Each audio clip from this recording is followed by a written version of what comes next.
이전에 제가 어린이 부서 사역을 했었는데 난감했던 일이 몇 가지 있었습니다. 그 중에 하나가 부활절 예배였습니다. 제가 해마다 아이들에게 부활절이 어떤 날이냐, 부활주일이 어떤 날이라고 생각하느냐 물으면 어김없이 지금 여러분 그 머릿속에 떠오른 그 대답을 내놓았습니다. 애석하게도 아이들에게 부활절은 달걀 먹는 일요일로 각인되어 있었습니다. 심지어는 왜 달걀을 먹는지조차 별로 궁금해하지 않았고, 또 어떤 아이는 달걀 말고 다른 간식을 주면 좋겠다라고 제안하는 아이도 있었습니다. 저는 부활절을 맞이하는 우리의 신앙과 태도가 이 아이들의 고백을 통해 고스란히 드러난 것이라고 생각합니다. 우리는 막연하게 습관적으로 또는 특별 새벽 기도회를 마치고 몹시 고단한 주일로서 부활절을 지나왔는지 모릅니다. 절기 헌금 봉투에 헌금을 미리 넣어 준비하는 정성을 보이기도 했지만 이 부활이 주는 진정한 의미와 부름 앞에 우리가 정직하게 서본 기억이 별로 없는 것만 같습니다. 우리는 그렇게 오늘 또 한 번의 부활주일을 맞이했습니다. 저는 오늘 예배를 통해서 우리가 부활의 기쁨에 깊이 잠길 뿐만 아니라 부활이 주는 진정한 사명을 발견하고 그 사명을 이루어가는 데에 우리 자신을 내어드리는 그 진정한 예배로 나아가게 되기를 소망합니다. 바울은 골로새서 1장과 2장을 통해 그리스도의 죽으심과 부활하심 그리고 교회에 대해서 설명했습니다. 그리고 오늘 3장에 이르러 저와 여러분에게 이렇게 권면합니다.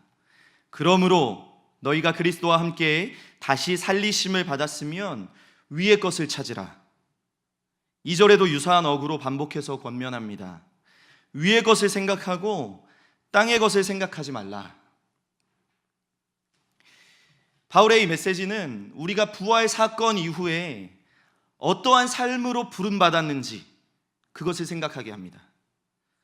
1차적으로 성도는 위의 것을 생각하는 사람들입니다. 동시에 성도는 땅의 것을 생각하지 않는 자들이라고 말합니다. 여기서 바울이 말하는 위의 것 그리고 땅의 것은 과연 무엇을 의미하겠습니까? 우리는 이 본문을 오해해서 염세주의적으로 이 현실 세계를 다 비관하고 부정하거나 영지주의자들과 같이 우리의 육체는, 이 몸은 부정하고 더러운 것으로 치부하는 오류에 빠져서는 안 됩니다. 오히려 바울은 그의 사역 기간 내내 영지주의 이단자들과 논쟁하면서 우리의 영혼과 육체가 동일하게 거룩한 것이고 동일하게 구원받아야 함을 역설해 왔습니다. 그렇다면 다시 한번 여러분에게 제가 묻겠습니다. 바울이 말하는 위의 것과 땅의 것은 무엇을 의미하겠습니까? 오늘 부활절을 맞이한 우리가 찾아야 할 위의 것이란 하나님 나라의 가치를 이 현실 세계 가운데 이루어가는 것을 의미합니다. 이것이 무슨 말이냐? 예수님께서도 제자들에게 유사한 메시지를 주셨는데요, 마태복음 6장 33절입니다. 그런즉 너희는 먼저 그의 나라와 그의 의를 구하라. 그리하면 이 모든 것을 너희에게 더하시리라. 부활절을 맞이한 우리는, 성도는, 제자는 우선순위를 달리해서 사는 사람들입니다. 예수님과 바울 사도는 육체를 부정하거나 이 땅에서의 삶을 저주하거나 무의미하다 말씀하지 않으셨습니다. 하지만 분명하게도 우선순위의 문제만큼은 여러 차례 강조하셨음을 우리가 알 수 있습니다. 위의 것을 찾으라 라는 이 메시지는 우리의 삶의 우선순위를 하나님 나라에 두는 것을 말합니다. 우리가 살아가고 있는 이 하루가, 우리의 재물이, 우리의 건강과 능력이, 우리의 모든 삶의 가능성이 하나님 나라가 이루어지는 데에 쓰임받아야 한다는 것입니다. 그것을 위해 내어놓아야 한다는 것입니다. 즉 나를 통하여, 오늘 이 자리에 예배하는 우리를 통하여 그리스도의 복음이 전파되고 구원의 일이 곳곳에서 일어나고 죽었던 영혼이 살아나고 갇힌 자들이 해방의 날을 맞이하고 병든 자들과 연약한 자들이 나음을 입고 또 교만하고 높아진 자들이 주 앞에 겸손히 엎드리는 일들, 이러한 일들이 나타나기를 갈망하며 우리의 삶을 내어드리는 일이 있어야 한다는 것입니다. 오늘 이 시간 여러분 스스로 이 말씀 앞에 한번 서 보십시오. 그리고 여러분의 마음으로 정직하게 대답해 보십시오. 여러분은 지금 우선순위가 뒤바뀐 삶을 살고 계십니까? 우리의 삶의 결정권을 하나님께 내어 맡긴 종으로서 우리가 살고 있습니까? 오늘 이 바울의 권면과 같이 여러분 위의 것을 찾고 계십니까? 우리가 부활절을 기념하며 부활 절기를 지키는 것은 잘 익은 달걀 하나 먹기 위함이 아닙니다. 그저 오늘 하루 조금 더 특별하게 보내고 기뻐하면서 살아가기 위함이 아닙니다. 여전히 구원받지 못한 수많은 이들 바라보면서 나는 안전하다, 나는 살았다, 나는 괜찮다라고 안위하기 위함은 더더욱 아닙니다. 우리가 부활을 기념하며 매주일 예배하고 또 부활 절기를 지키는 것은 성도인 우리가 삶의 우선순위가 뒤바뀐 인생으로 부름받았음을 거듭 마음에 되새기기 위함입니다.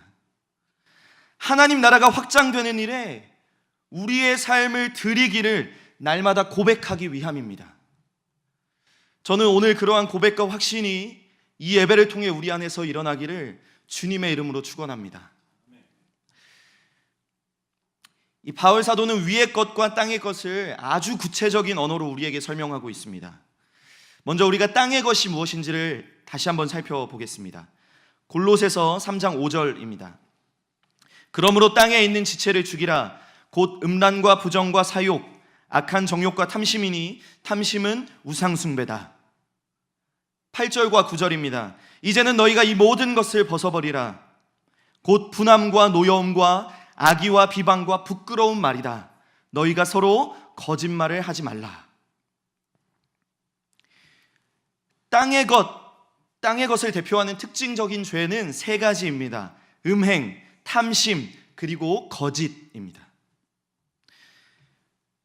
바울 사도는 여러 서신을 통해서 음행에 대해 심각하게 다루었습니다. 특히 고린도전서 6장 18절을 통해 성도들이 음행을 삼가 주의해야 하는 이유에 대해서 우리에게 가르쳐 줍니다. 음행을 피하라. 사람이 범하는 죄마다 몸 밖에 있거니와 음행하는 자는 자기 몸에 죄를 범하느니라. 이 땅에 있는 지체, 곧 죄성을 가진 우리의 옛사람은 음행하기를 즐겨합니다. 그런데 성경에서 음행을 매우 중대한 죄로 다루는 이유는 그것이 자기 몸에, 우리의 몸에 죄를 덧칠하는 것이기 때문입니다. 새 사람을 덧입은 우리가 음행을 저지르는 것은 마치 돼지가 흙탕물에 뒹구는 것과 같고 개가 그 토한 것을 도로 삼키는 것과 같은 일입니다. 이어서 바울은 고린도전서 6장 19절과 20절을 통해 이렇게 말합니다. 너희 몸은 너희가 하나님께로부터 받은 바 너희 가운데 계신 성령의 전인 줄을 알지 못하느냐. 너희는 너희 자신의 것이 아니다. 값으로 산 것이 되었으니 그런즉 너희 몸으로 하나님께 영광을 돌려라. 바울의 권면을 따라 우리는 몸을 두 가지 측면에서 이해해야 합니다. 첫째, 우리 몸은 하나님이 값주고 사셨습니다. 이 말은 우리의 삶의 소유권과 결정권이 하나님께 있다는 것을 의미합니다. 둘째, 우리의 몸은 성령이 계시는 전입니다. 그러므로 우리는 이 몸을 사용해서 우리의 일상의 삶을 통해서 하나님을 예배하고 경험하고 증거해야 합니다. 이처럼 우리의 몸은 하나님의 소유이고 하나님을 예배하는 도구이자 통로이기에 성도인 우리는 음행을 피해야 하는 것입니다. 또한 바울은 탐심을 매우 심각하게 다루었습니다. 심지어 바울은 탐심은 곧 우상숭배다라고 단호하게 정의 내립니다. 예수님께서도 제자들에게 탐심에 대해 거듭 경고하셨습니다. 마태복음 6장에 한 사람이 두 주인을 섬길 수 없는데 특히 하나님과 재물을 겸하여 섬길 수 없다고 하셨습니다. 또한 누가복음 12장에 삼가 모든 탐심을 물리치라. 왜냐하면 사람의 생명이 그 소유에 넉넉한 데 있지 않다라고 말씀하셨습니다. 우리의 옛사람은 땅의 것을 추구합니다. 우리 안에 자리한 죄성은 소유의 넉넉함에 생명이 달려있다고 믿게 만듭니다. 게다가 우리가 지금 살아가고 있는 이 자본주의 사회 구조와 여러 매체에서 쏟아지는 광고들과 또 소비 심리를 자극하는 최신 기기와 신상품은 계속해서 성도들의 귀에 이렇게 속삭입니다. 더 많이 가지라고, 더 많이 누리라고, 더 많이 쌓으라고, 그곳에 행복과 생명이 달려있다고 우리에게 속삭입니다. 그러나 우리 주님은, 그리고 바울 사도는 사람의 생명이 탐심으로 얻어질 수 없음을 말해주고 있습니다. 여러분, 우리의 생명은, 진정한 기쁨은 소유의 넉넉함을 추구하는 옛사람을 벗고 오늘 우리 모두에게 일용할 양식을 공급해 주실 그 좋으신 아버지로부터 나는 것임을 우리가 기억해야 합니다. 여러분에게 제가 이렇게 도전하고 싶습니다. 또 한 번의 부활주의를 보내는 우리가 이제는 이 세대를 본받지 않고 하나님의 기뻐하시고 선하시고 온전하신 뜻을 분별하게 되기를 축복합니다. 탐심의 옷을 과감하게 벗고 주께서 마음과 생각을 지켜주심으로 말미암아 비로소 누리게 되는 진정한 부요함이 오늘 저와 여러분의 안에 있기를 주님의 이름으로 축복합니다. 이 땅의 것, 곧 우리의 옛사람이 가진 마지막 특징은 거짓이라고 바울이 말해줬습니다. 거짓. 성경은 사탄이 거짓의 아비라고 말하고 있습니다. 요한복음 8장에 따르면 사탄이 거짓을 말하고 그리고 거짓의 아비가 된 결정적인 이유는 다음과 같다고 말합니다. 진리가 그 속에 없으므로 진리에 서지 못하고 라고 성경이 말합니다. 진리가 그 속에 없으므로 진리에 서지 못한다. 이것이 거짓의 아비가 된 사탄의 특징이라는 것입니다. 사탄은 진리가 그 속에 없기 때문에 거짓을 말할 수밖에 없습니다. 그런데 이 말씀을 뒤집어 우리가 생각해 보면 우리 안에 진리가 충만하다면, 진리 가운데 우리가 서 있다면 우리는 거짓을 기꺼이 버릴 수도 있다는 메시지로 읽을 수 있습니다. 아니, 어쩌면 거짓을 택할 수 없을 것이라는 소망의 약속이 되기도 하는 것입니다. 오늘 골로새서 본문의 표현을 빌리자면 우리가 땅의 것을 생각하지 않고 위의 것을 찾는 일이 우리 안에서부터 일어나게 될 수 있다는 것입니다. 이제 우리는 바울이 말하는 위의 것에 대해서 간략하게 살펴보겠습니다. 골로새서 3장 12절과 13절 말씀입니다. 제가 여러분에게 읽어드리겠습니다. 그러므로 너희는 하나님이 택하사 거룩하고 사랑받는 자처럼 긍휼과 자비와 겸손과 온유와 오래 참음을 옷 입고 서로 용납하여 피차 용서하되 주께서 너희를 용서하신 것 같이 그리하고. 바울에 따르면 성도들이 추구해야 할 위의 것이란 긍휼, 자비, 겸손, 온유, 오래 참음, 용서와 같은 것들입니다. 골로새서 3장은 우리가 갈라디아서 5장에 기록된 성령의 9가지 열매를 떠오르게 합니다. 여러분, 이 부활 사건 이후에 모든 성도에게 주어진 사명은 열매를 맺는 것입니다. 바울 사도가 거듭 말하고 있는 그 열매들, 그 가치들, 그 거룩함을 옷 입는 것이야말로 우리가 주목해야 할, 그리고 우리가 이뤄가야 할 최우선의 사명이라는 것입니다. 그런데 여기에 우리의 깊은 고민이 있습니다. 이 지점에서 우리가 늘 딜레마에 빠집니다.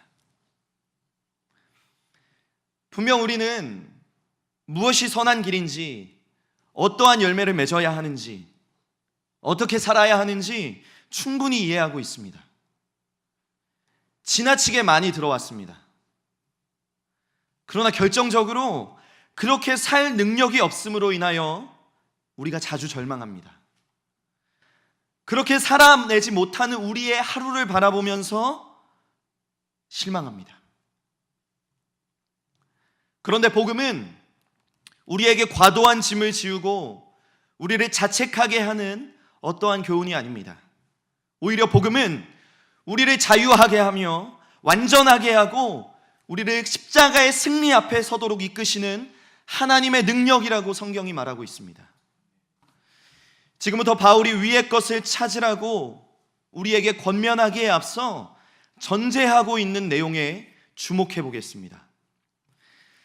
그는 골로새 교인들에게 너희가 그리스도와 함께 다시 살리심을 받았으면 이라고 전제하며 이야기하고 있습니다. 또한 3절에 이는 너희가 죽었고 라고 말하고 있습니다. 여러분, 위의 것을 찾는 삶, 땅의 것을 생각하지 않는 삶은 과연 무엇으로부터 가능하겠습니까? 누구로부터 이루어지는 것이겠습니까? 어떠한 능력으로 실현되겠습니까? 오늘 이 한 가지 사실을 기억하십시오. 바울은 십자가의 죽음을 전제로 이야기를 펼쳐가고 있습니다. 이 위의 것을 찾으라는 권면이 또 먼저 그의 나라와 그의 의를 구하라는 예수님의 명령이 우리에게 실현 가능한 이유는 단 한 가지입니다. 그리스도의 십자가와 부활이 있기 때문입니다. 우리가 그리스도와 함께 다시 살리심을 받았다는 이 전제, 바울의 이 전제는 이미 우리의 죽음을 포함하고 있습니다. 즉 그리스도의 죽음이 오늘 우리의 죽음이고 그리스도의 부활이 곧 우리의 부활임을 바울은 확신하며 우리에게 권면하고 있는 것입니다. 이 3절에 기록된 너희가 죽었고 라는 과거형의 선언이 주는 이 깊은 기쁨과 자유를 오늘 맛보시게 되기를 축복합니다. 너희가 죽었고, 또 갈라디아서 2장 20절이 선언하는 우리의 실체, 우리의 실상을 되새기면서 감격해 보십시오. 내가 그리스도와 함께 십자가에 못 박혔다. 그런즉 이제는 내가 사는 것이 아니고 오직 내 안에 그리스도께서 사신다. 이제 나는 육체 가운데서 그 믿음 안에 사는 것이다. 그리스도께서 십자가에 못 박히시고 죽으심으로 우리에게 일어난 실제적인 사건은 이것입니다. 우리의 옛사람, 땅의 것을 추구하던 우리의 자아는 죽었습니다. 동시에 그리스도께서 부활하심으로 말미암아 우리는 오늘 새 사람을 입었습니다. 이제 우리는 위의 것을 추구하는 성령의 다스리심 아래에 거하게 되었습니다. 바울의 이 선언은 종교적인 관용구도 아니고 어떠한 교훈이나 명언도 아닙니다. 믿는 우리에게, 믿는 저와 여러분 안에 실제로 일어난 사건이라는 것입니다. 이를 믿는 믿음이 또한 우리에게 선물로 주어졌음을 여러분 감사하십시오. 이 믿음이 우리에게 옛사람을 벗고 새 사람을 입는 능력이 되었음을 기뻐하십시오. 이 믿음 안에서 우리는 위의 것을 생각하며 땅의 것을 넉넉히 버릴 수 있음을 오늘 확신하십시오. 성경은 십자가 사건과 부활, 그리고 예수의 승천하심으로 말미암아 성령이 믿는 자들에게 임하였음을 가르쳐 줍니다. 이제 저와 여러분은 성령의 오심으로 말미암아 그 성령의 풍성한 9가지 열매들을 맺는 삶을 살아가게 되었습니다. 위의 것을 생각하고 새 사람을 날마다 덧입는 기적을 우리는 맛보며 살아갈 것입니다. 결국 바울의 권면이 전제하는 것은 우리의 능력이 아닌 그리스도의 십자가와 성령의 능력으로 인하여서 오늘 저와 여러분의 삶에 우선순위가 뒤바뀌는 일이 일어났다는 것입니다. 음행과 탐욕과 거짓을 이기고 긍휼과 자비와 겸손으로 옷 입는 그 성도로서의 삶으로 우리가 이미 초청받았다는 것입니다. 부활은 우리에게 새 사명으로 이끌어줍니다. 부활은 우리에게 새 사명을 허락해줍니다. 이제 옛사람을 벗고 새 사람을 입은 우리에게 주어진 사명, 위의 것을 찾으며 땅의 것을 더 이상 생각하지 않는 우리에게 주어진 사명, 그것은 바로 사랑입니다. 골로새서 3장 14절과 15절의 말씀입니다. 이 모든 것 위에 사랑을 더하라. 이는 온전하게 매는 띠니라. 너희는 평강을 위하여 한 몸으로 부르심을 받았다. 부활 사건 이후에 모든 성도에게 주어진 사명은 사랑으로 온전하게 매는 것입니다. 무엇을 말입니까? 성도와 성도 사이를, 또 형제와 자매 사이를 그리스도의 사랑으로 하나 되게 하는 일에 저와 여러분이 부름받았다는 것입니다. 우리가 가는 곳마다, 우리가 속한 그룹마다, 공동체마다 평강을 위해 우리가 보냄받았다는 사실입니다. 여러분, 예수 그리스도께서 우리를, 저와 여러분을 당신의 사랑으로 하나님께 매인바 되게 하셨듯이 이제는 우리가 사랑으로서 형제와 자매를 붙들어주고 이웃과 원수를 건져내는 일에 쓰임받는 것, 이것이 부활을 지나는 우리에게 부여된 새 사명이라는 것입니다. 예수님께서 산상수훈을 통해 말씀하셨습니다. 화평케 하는 자는 복이 있나니 그들이 하나님의 아들이라 일컬음을 받을 것이다. 우리가 그리스도의 사랑으로 곳곳에 화평을 이루어 나아갈 때에 비로소 우리의 믿음이 살아있으며 진실하며 십자가와 부활 사건이 우리 안에 실제가 되었음을 증명하게 된다는 것입니다. 여러분, 화평하게 하는 자로 이 땅을 살아가십시오. 또한 야고보 사도는 서신에 이렇게 기록했습니다. 화평하게 하는 자들은 화평으로 심어 의의 열매를 거두느니라 라고 말하고 있습니다. 여러분, 화평케 하는 자들이 되십시오. 화평을 곳곳에 심으십시오. 그때 비로소 우리는 의의 열매들을 풍성하게 거두게 될 것입니다. 말씀을 맺겠습니다. 우리는 지금까지 이 부활의 기쁨, 부활의 능력을 막연하게 생각하며 지나왔는지 모릅니다. 오늘에 이르기까지 부활의 소망을, 이 복음의 능력을 교회 안에 가둬둔 채 우리만의 기쁨으로 만끽하고 있었는지 모릅니다. 여전히 부활의 소망을 발견하지 못한 채, 부활을 잃어버린 채, 복음을 외면한 채 쓰러져가는 우리의 이웃과 심지어는 교회 안에 형제 자매를 뒤로하고 그저 내 신앙 지키기에 급급해하며 내 신앙 지키기에 허덕이면서 지나왔는지 모릅니다. 또 여전히 실패하고 낙심하며 옛사람을 벗어버리지 못한